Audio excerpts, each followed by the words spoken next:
Om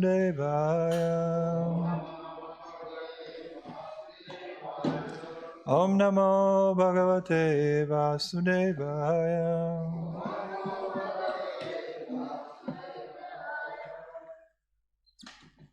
So we are reading from Srimad Bhagavatam 26th Adhyaya, text 22.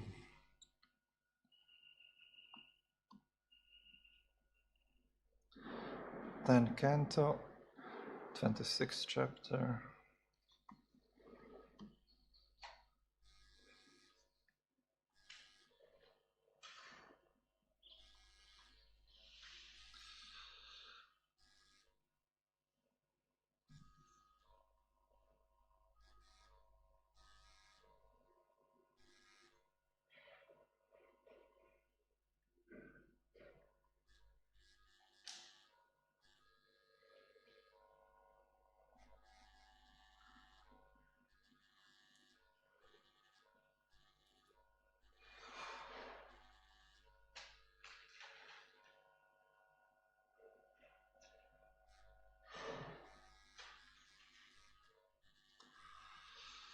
Please repeat. Tasmat Nanda Kumaroyam Narayana Samogunai Shriya Kirtyanubhavena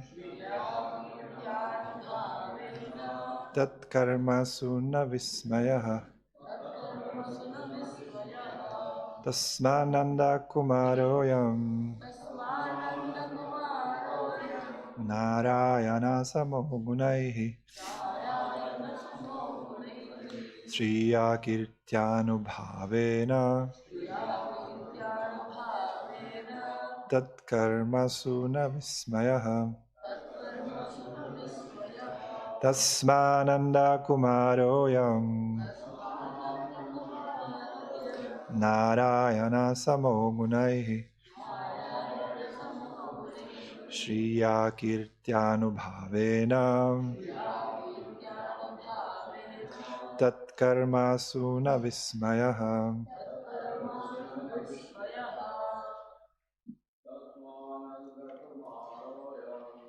Tasmananda Kumaroyam Narayana Samogunai Shriya Vidyanubhavena Tat Karma Suna Vismayaha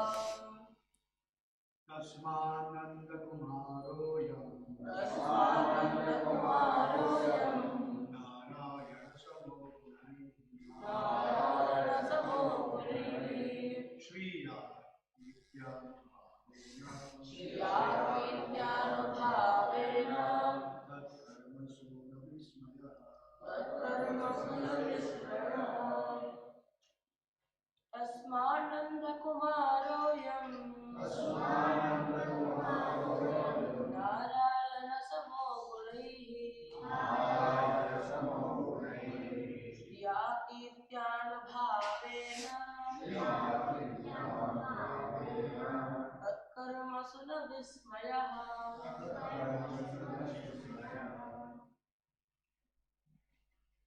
Mataji.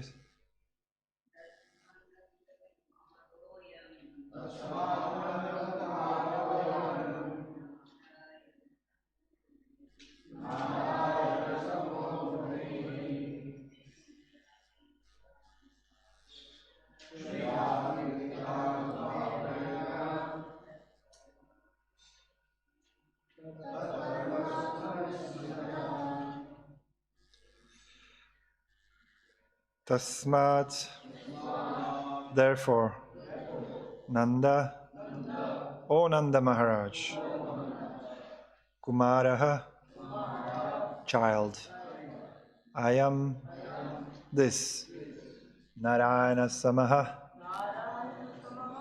is as good as Narayana, Gunaihi, by his qualities, Sriya, by his opulence, Kirtya, especially by his name and fame. Anubhavena, and by his influence. Tat, his. Karmasu, concerning the activities. Na, there is no. Vismayaha, surprise. Translation and purport by the servants of His Divine Grace A.C. Bhaktivedanta Swami Srila Prabhupada. Therefore, O Nanda Maharaj, this child of yours is as good as Narayana. In his transcendental qualities, opulence, name, fame, and influence, he is exactly like Narayana. Thus, you should not be astonished by his activities. Purport. Nanda here reports to the cowherd man the concluding remarks of Garga Muni, who spoke at the secret birth ceremony of Lord Krishna. And we will go to 10.8.19, where the same shloka appears. It's almost same. Just one word is different. And we will read the purport by Srila Prabhupada. In this verse, the word Narayana Samaha is significant. Narayana has no equal. He is Asamurdva. No one is equal to him, and no one is greater than he is. As stated in Shastra, Yastu Narayanam Devam Brahmarudradridaivataihi Samatvenaiva Viksheta Sapashandi Bhavedruvam. Chaitanya Charitamrita Madhya 18.116. One who equates Narayana even with great exalted demigods like Lord Shiva or Lord Brahma is a Pashandi, an agnostic. No one can equal Narayana.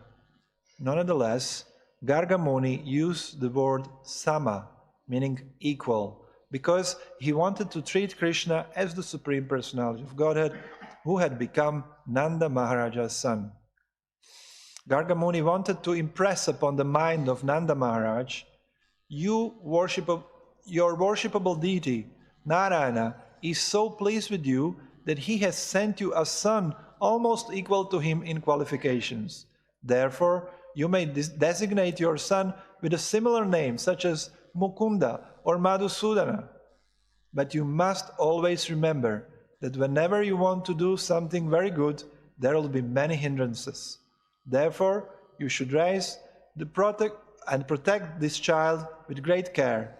If you can protect this child very cautiously, as Narayan always protects you, the child will be as good as Narayana. Garga Muni also indicated that although the child was exactly qualified like Narayana, he would enjoy more than Narayana as Rasa Bihari, the central enjoyer of the Rasa dance. As stated in Brahma Samhita, Lakshmi Sahasrashata Sambrahma Sevyamanam, he would be served by many gopis who would all be as good as the goddess of fortune. Om Jnanatimirandasya Gyananjana Shalaka Chakshurmilitam Yena Tasmai Shingurave Namaha Namo Vishnu Padaya Krishna Shaltasana Shivritanadaram Kalagatam Dhanam Bhaktisaram Pramanam Tamapadimai Nama Om Vishnu Padaya Krishna Prishta Bhutaleshmate Bhaktivedanta Swaminiti Namine Namaste Saraswata Deve Gauravani Pracharine Nirvishesha Shunyavani Pashyata Deshatarine Jai Sri Krishna Chaitanya Prabhu Nityananda Shri Advaita Gadadhar Shivasadi Gaura Bhakta Vrinda Hare Krishna Krishna Krishna Hare Hare Hare Rama Rama Rama Hare Hare Tasmanandat Majoyam Te Narayana Samogunai Shriya Kirtanubhavena Gopaya Svasamahitaha. This is 10.8.19. In conclusion, therefore, Ananda Maharaj, the child of yours is as good as Narayana. In his transcendental qualities, opulence, name, fame, and influence, he is exactly like Narayana. You should all raise this child very carefully and cautiously. So,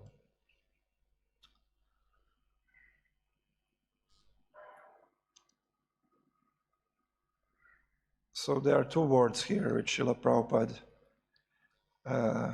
mentions as significant, Narayana Sama and Asamurdva. So we'll say something about it. So in the teachings of Srila Prabhupada, particularly in his commentaries on Gita and Bhagavatam, this word Asamurdva is a crucial philosophical text, a term which is used to define the absolute nature of the Supreme Personality of Godhead. So I was just looking up this Asamurdva, because sometimes it's mentioned these sources unknown, but actually Asamurdva, word Asamurdva appears in many places, and I found one particularly interesting place in same canto, 44 chapter, 14 shloka. Gopyas tapa kim acharam yad amushya rupam lavanya saram asamurdvam ananya siddham dirghbhi pibanti anusavabhinavam durapam ekanta dhama yashasah shriya aishvarasya. So this is a woman of Mathura speaking. When Krishna came to Mathura and was in this fighting arena with Mushtika and Chanura, the ladies of Mathura, they were glorifying, they were celebrating the proofs and the glories of Krishna and Balaram. So they said, what austerities must the gopis have performed? With their eyes, they always drink the nectar of the form of Lord Krishna, which is the essence of loveliness, and is not to be equaled or surpassed. That loveliness is the only abode of beauty, fame and opulence. It is self-perfect, ever fresh, and extremely rare. So, Asama Urdhva here, Srila Prabhupada, or his sermons, translate is not paralleled or surpassed. And Srila Prabhupada would always use this, Asamurdhva. There is no one greater than him, and there is no one equal to him. So that means Eko Bahusyam, he's the one. There is nobody like him. That's Krishna. And then this word, in Sanskrit definition, there are three parts of the word. A, Sama, and Urdhva. A means not, Sama means equal, Urdhva means above or superior. So literal definition is, no one is equal to him, Asama, Sama, Asama. Here we hear Narayana Sama. Srila Prabhupada says this is very significant. Narayana Sama. He's non-different. He's equal. Sama means equal. He's equal. This boy is equal to Narayan. Not only that he's equal, but he's Asamurdhva. And no one is equal to him, and no one is greater than him. So that means that this that entire existence, material and spiritual, there is no such an entity which can be, which can claim to be on the same level as the Supreme Lord.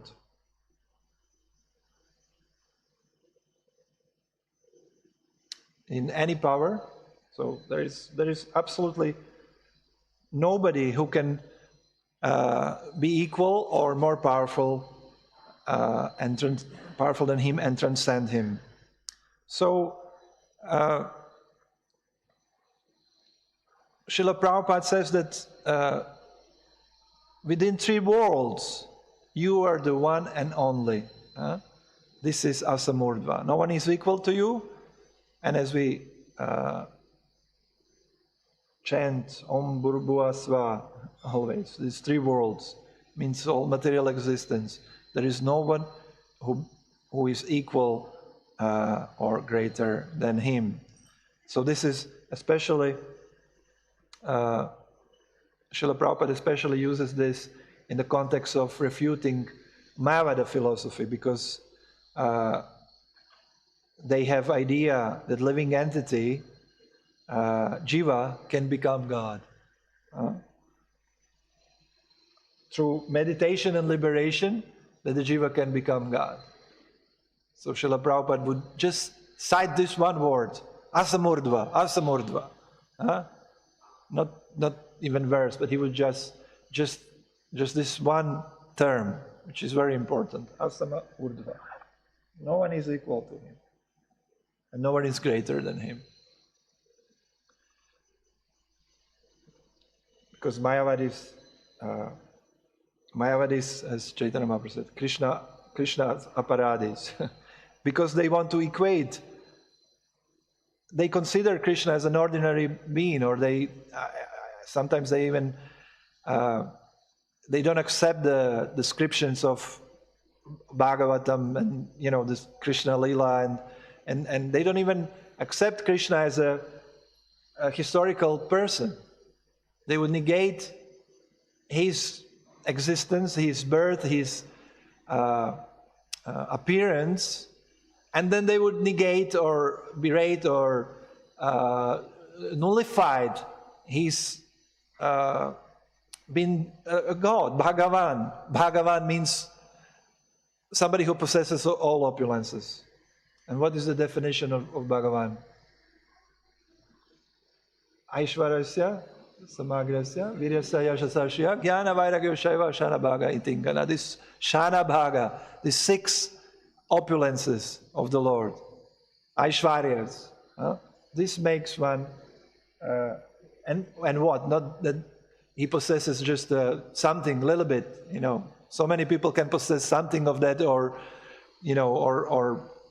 one opulence in particularly, they can be known by that, like Einstein is known by his intelligence, but nobody can say that he possesses all opulences in full.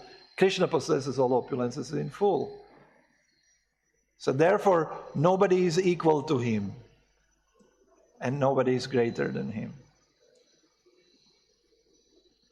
And another way Srila Prabhupada, how Srila Prabhupada explains this, is that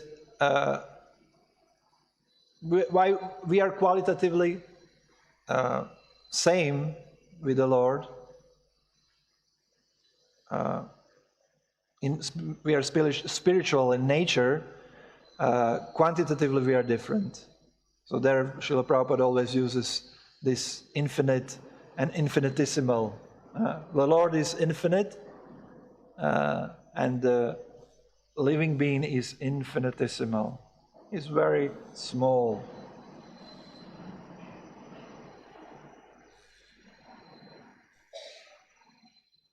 Srila Prabhupada also explains this as a murdva, as and this is here also mentioned, Yastu Narana Devam Brahma Rudradi Daivata. Every morning we are also chanting. We are repeating these offenses to the Lord. It's offensive to consider anyone the names of to be. Yes. That's also very important. It's an offense, actually. It's offensive to consider the names of Krishna to be, names of demigods to be equal or independent of the names of Lord Krishna. Because Brahma and Shiva are subordinate to the Lord. The Lord possesses all opulence and all qualities of these 64 qualities. He possesses all of them. Narayana possesses 60. So even Narayan is not, as we will hear, and as we read this chapter, Garga Muni is here trying to impress on Nanda Maharaj that this boy is not an ordinary boy, and it's very funny to how he describes the Lord as almost equal in qualifications to Narayan, and therefore you should give him name Mukunda or Madhusudana, because these are the names of Lord.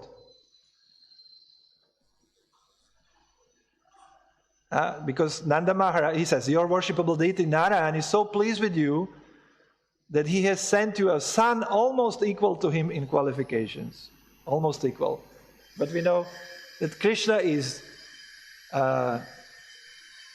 Ete Chamsha Kalapumsa Krishnastu Bhagavan Swayam. That he is that Bhagavan Swayam. He is the original candle, from which all the other expansions came forward. So this Asamurdva, it's very important to remember and use in our preaching, because this is another one term definition of the Lord. And Narasamaha, Srila Prabhupada says this is very important here, very significant. The word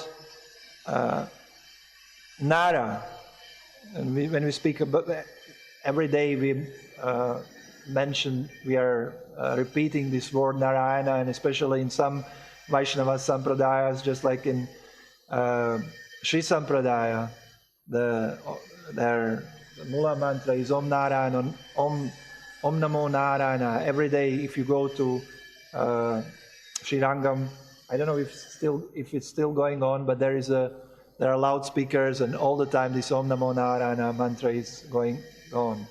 This is their most important mantra, Narayana.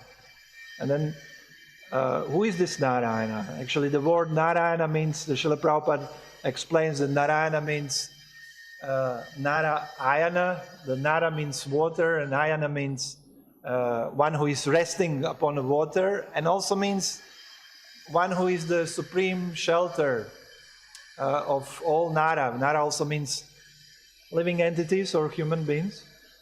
So Narayana is the shelter of all, and especially Narayana is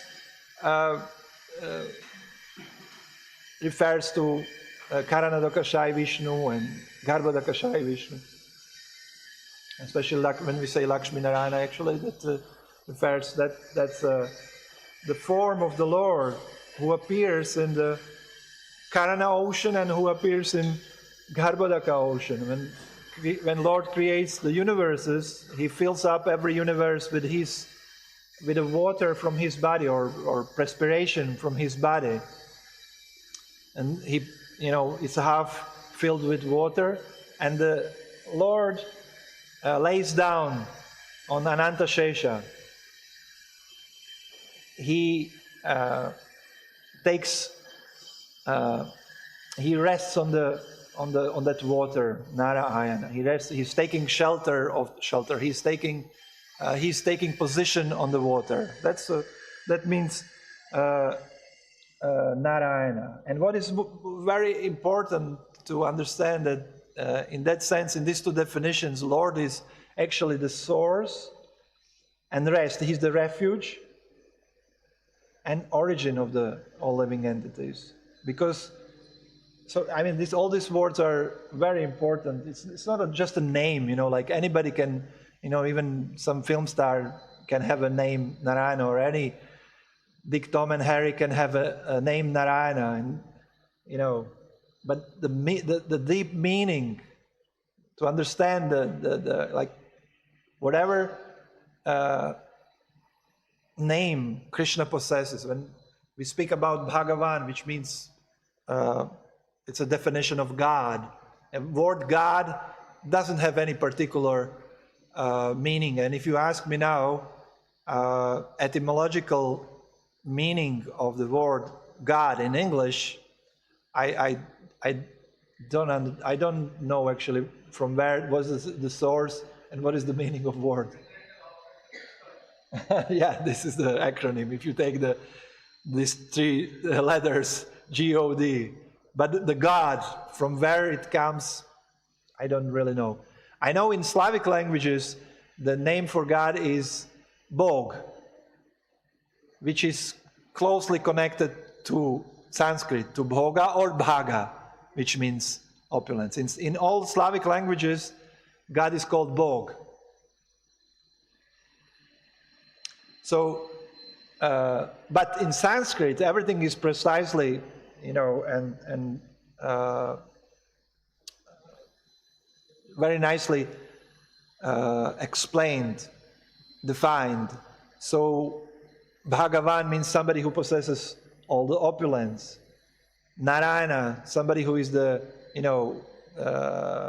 refuge, shelter of all living entities. And then this is considered to his qualities. And then some names which are concerned with his activities are like, Prabhupada is mentioning here, or Gargamuni is mentioning to Nanda Maharaj, Madhusudan, or Mukunda, or Giridhari, or there's so many names of Lord Krishna, all or to his relationship with his devotees, Nanda Nandana, or Yashoda Nandana, or Devaki Nandana. There's so many names of the Lord. So Narayana, it's very important to understand, because it's like just this word Narayana. It comprises more philosophy and theological background than all religions combined, and theology of all religions combined together. He's why? Because Narayana, as the Lord Vishnu, when the final pralaya comes, Mahapralaya, and everything is finished, all the universes are finished, means when Mahavishnu inhales again all the universes and everything what is back to his body, he becomes Narayana, he's Ayana, he's giving the refuge. So in that sense, he's the refuge of all, resting place of all living entities. All jivas come back to him.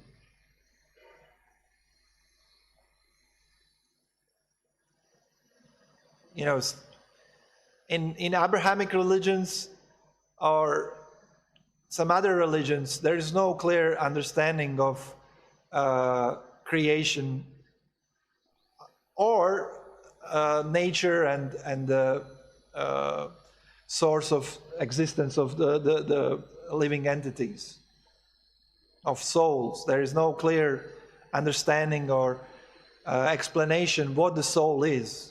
Is it soul taking birth while body is taking birth? The soul starts his existence when the body is born. Whether it stops the existence. I mean, there are some religions who do not accept the existence of soul at all. But in Abrahamic especially, which are most prominent, if you see the number of the congregation of all the major faiths in the world, then the first is Christianity. And most of people declare themselves Christians, although most of them even don't know what means Christians are, may not be following actually the teachings of original teachings of Lord Jesus Christ. And then there is Islam, and then in Islam there are not so many sects in Islam. There are only 12 sects. If you analyze Christianity, like total Christianity, there are thousands and thousands of, similar to Hinduism, thousands and thousands of schools and denominations. I heard some recently, not so recently, A few years ago, I heard that in America only, there are like around 5,000 Christian denominations. Means different churches and different teachings, based on one particular book. And then there is a Hinduism on the third place, and then there is a Buddhism and others. But these are the three major religions.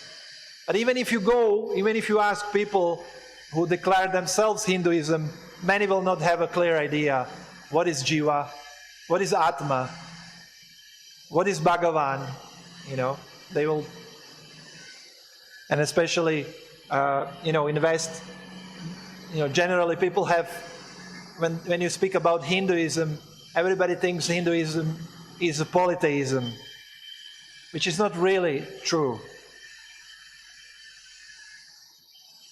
So, if you consider this, the teachings of Vedas, which are very precise, in the names, it's already in the one name of the Lord, there is already all theology, and everything can be expounded, everything can be extrapolated from there, and you can understand clearly. Just if you are, just if you take little time to, make a little research of this one particular word, what particular name of the Lord, Narayana. And Vishnu, the same thing. And Vishnu means, there are different definitions, but it means the all-pervading, means the highest, even in Slavic languages also, there is Sanskrit root, that it's a very similar understanding, a very similar meaning of the word Vishnu, or it's a very close word in Slavic languages. It's Svevishny, which means, or Vishny, which means somebody who is the highest of all. And then there is the Lord is the refuge, and He's the origin of all. Because when Mahavishnu creates the universes, and He expands Himself as a Garbhodakashayi in every universe, then the living entities are injected into the material world, into the particular universes, through the, Lord's glance on material nature. So all the living entities are, He's the origin of all the living entities who are manifesting in the material world. And then the original living entity in each universe is Brahma, who creates. He's the, again, His origin. The Lord lays down on the ocean from His navel the lotus flower, the Padma, sprouts up, and then Brahma is, he appears there. But from this, and then Brahma creates, and from this material, from this Padma, from that flower, all the Bhurbhuvasva, all the planetary systems are created. This is the material, the dark matter, which scientists use.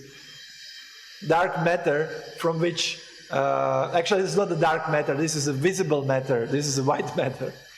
Dark matter is something which the scientists cannot explain why the universe, according to their calculation, is so heavy. Because, when you see the material present in the universe, it doesn't match actually with their calculation, or how universe should be, according to mass, how big it should be, how weighty it should be. So they come up with these terms like dark matter. But whatever is visible, actually, matter which is visible in the universe, actually comes from this lotus stem and flower, and all the universes are created from them. So again, Garbhodakashayi Vishnu, Narayana, he's the origin of everything. Huh? Therefore Krishna says, what Krishna says in Bhagavad Gita? What he says? He's the source of all material and spiritual universes. Aham sarvasya prabhu.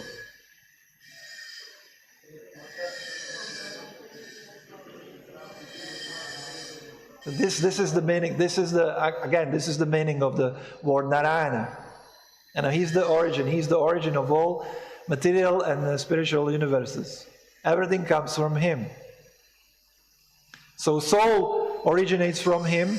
All the matter, everything ultimately originates from him. And what else? He's the goal.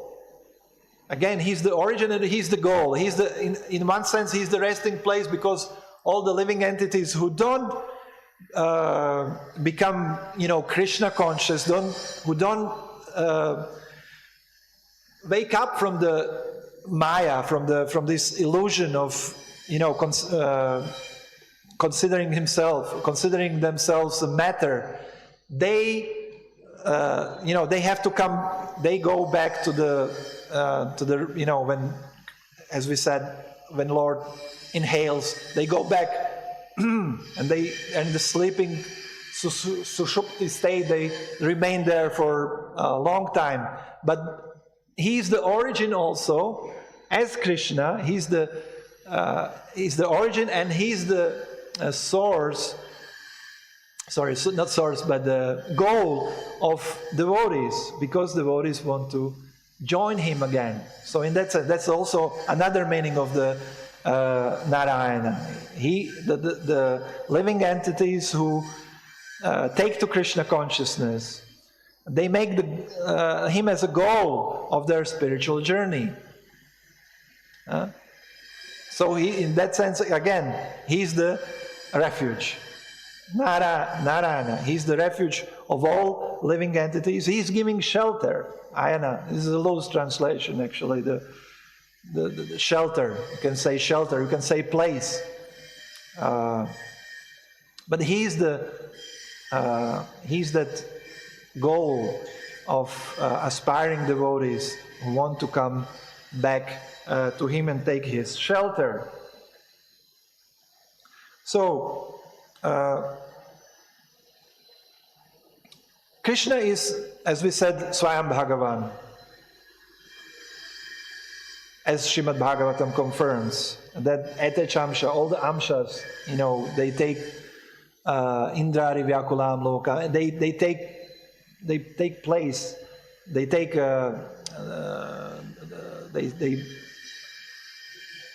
how you say?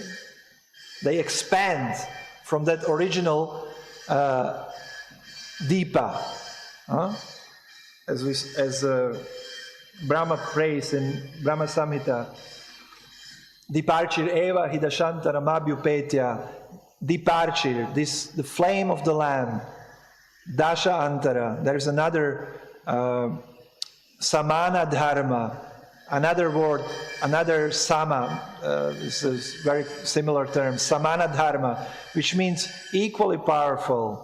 So all the expansions of that original Deepa are equally powerful to the source. But what's the difference? The difference is that he is the first. The Lord is the first. He is the Adipurusham. He is the Govindam Adipurusham. He is the source of all the Deepas. So, technically we have no problem, even if somebody says that Krishna is the source of, that Narayana is the source of Krishna.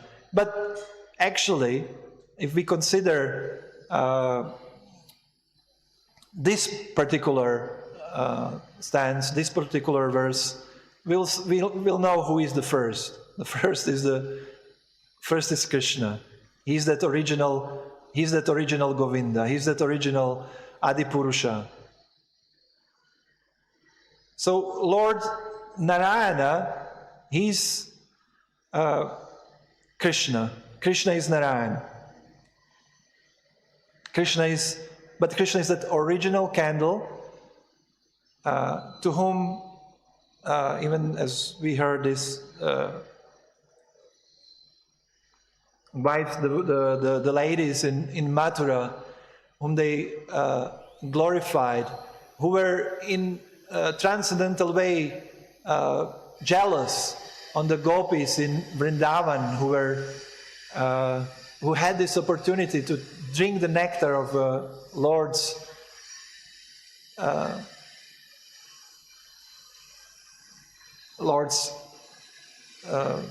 beauty, his and who were enjoying in the close association with him, because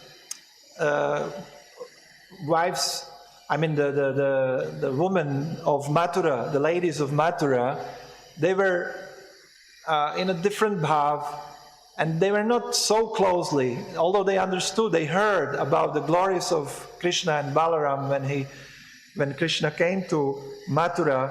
They were jealous that how these gopis in Vrindavan could be so close. When they were, why I say they are in different bhav, because when Krishna came to Mathura, they didn't run, and embrace Krishna like gopis do, or the residents of Vrindavan do. They're in a different mood. They were positioned, stationed on the roofs, the rooftops of their houses. And from there, they were appreciating the beauty of the Lord and His magnanimity and His pastimes, and they were glorifying. So that is already a different relationship, different rasa, which they had with the Lord Krishna.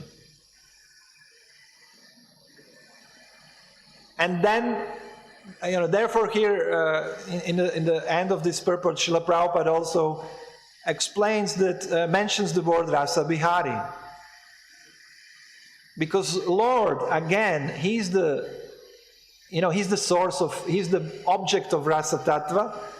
He's the source of all rasas. He, under His terms, actually, He enjoys different mellows, different relationships with the living entities, and with the devotees of His devotees of the Lord. And this also again is, of course, it depends on the different grade and level of devotion, level of surrender of the living entities. So it's in one way it's very funny, this how Garga Muni, he's trying to impress upon Nanda Maharaj that he's that his son is somebody, must be some powerful, and he must be expansion, or he must be some Amsha of Lord Narayan. Because Nanda Maharaj, he's a pious, he's pious, he believes in Narayan, he worships Narayan, he worships also demigods, but he knows who is the, supreme. He knows that Narayan is supreme. Now Krishna appears in his home as his son, and this rasas are so interlocked. But then this is how to say. I'm trying to explain this. Something which is inexplicable. The Krishna is actually setting the scene. The Krishna is setting the scene, where he plays the role of a ordinary cowherd boy who is sitting in the house of the Nanda Maharaj, who is local Zamnidar, who is the local he's the leader of the whole cowherd men in that area. He's trying to pretend that he's an ordinary man, but simultaneously he's doing such a amazing feats. He's, killing demons left and right. He's lifting this Govardhan hill, and and so it's kind of like a balloon. When you're trying to, balloon. You take a balloon and you try to inflate it, and you how to say, you try, and then what happens? It explodes. So Krishna is like, sorry for this example, but Krishna is trying, to hold this balloon before explosion, because then everything will be revealed. He doesn't want this. He doesn't want change of rasa, in his associates and in Brajavasis. He's trying to hold. He's trying to enjoy, as we are speaking about Adi Purusha. The Lord is that Purusha, supreme enjoyer, who is enjoying this. He's Rasa Bihari. He's enjoying in the dance, in this Rasa Lila dance with the gopis. But he's enjoying with all kinds of rasas, with all the inhabitants of Vrindavan. He's protecting them from certain death. All the demigods, which was very weird actually. All the demigods, not all, but some of the demigods, they also try to harm the residents of Vrindavan. The demons are trying to harm residents of Vrindavan. Everybody is trying to interrupt this Lord's enjoyment, the Lord's relationships with this Leela in Vrindavan. So, just imagine yourself in that position, and you know that you are all-powerful, supreme, personality, and you can just by, snap of your fingers, you can kill all the demons and set in place all the demigods. But you're still, trying to do something. You're trying to cover your real position. You don't want to reveal who you are. And you want to enjoy, you want. So this is like in some drama, there are so many mundane writers and the famous dramas in the world, like Shakespeare's dramas, novels, where all the situation, how you say the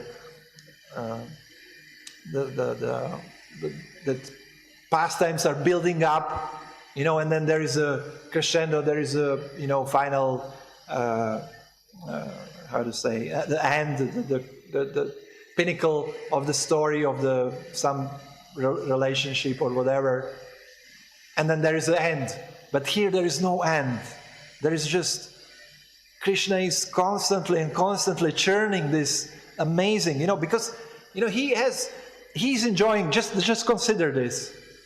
And I will stop. He's fighting demons. Now this he can do only in Bhauma Vrindavan. He cannot do this in the spiritual world. Therefore he enjoys this pastimes. He's killing demons, so he's Virya Rasa. He likes to kick the demons. Just like little boys like to kick, stray dogs or want to fight each other. In this valiant nature comes up, and and it's enjoyable. So Krishna is enjoying that. Simultaneously, he's dancing with the gopis, which is like completely opposite rasa. He's trying to teach a lesson.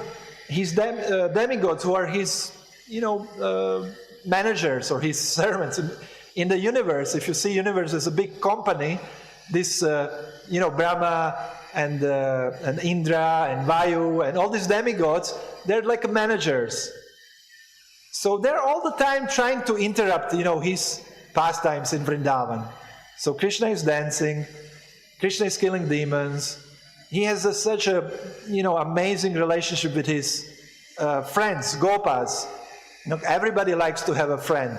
No, we all are actually, trying to find to fulfill the relationship. We were trying to find some perfect person with whom we will fulfill these needs to have a friendly, relationship, friendly exchange of love.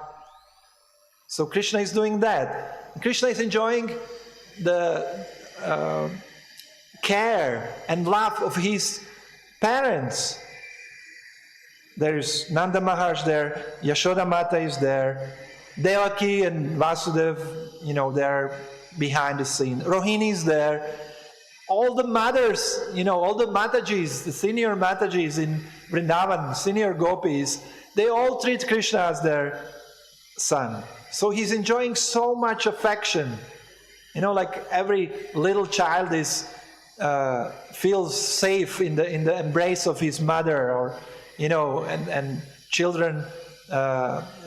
You can see children are happy and joyful when they're in embrace of their mother or father or relatives, or when they're in some secure family atmosphere. They feel very jolly. So Krishna is like that. He's enjoying that.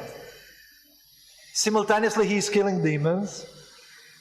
Simultaneously, he's trying to push these demigods, who are also, like when Brahma came after Brahma Vimohana Lila and was bowing, his heads down, and trying to offer prayers. Krishna was kind of like, what you are doing now? You're disturbing my Lila, go away. This was what Krishna was disturbed by this. He didn't want Brahma to glorify Krishna as a Narayan. He didn't want that. No, because for Brajabasis, he's just he's just one of them. But he's the most beautiful. He's the most intelligent.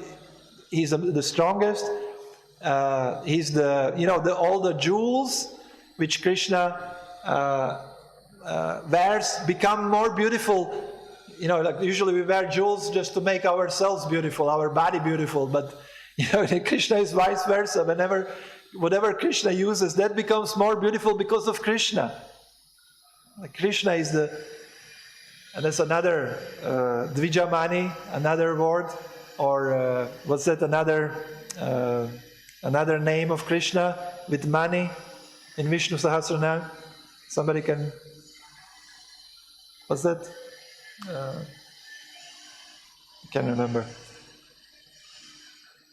So Krishna is enjoying these pastimes, and all the time. Of course, it's not that how to say that Krishna is like this, Atlas who is pushing the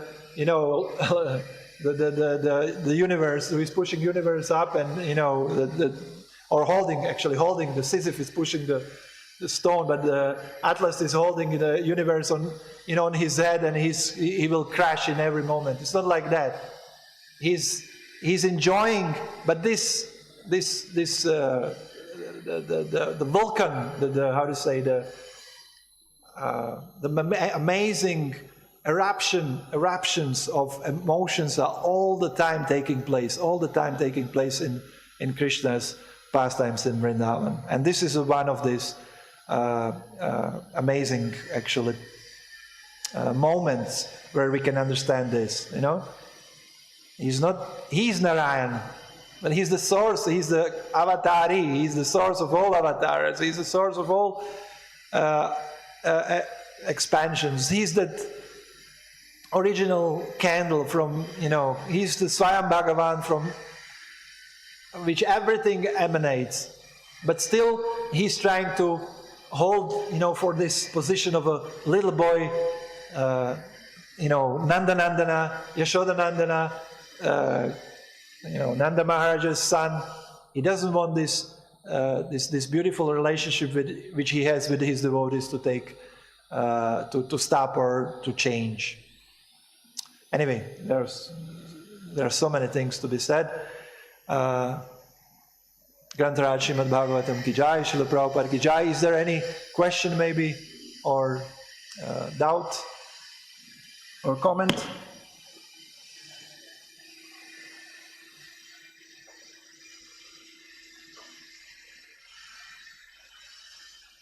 Thank you very much. Hare Krishna.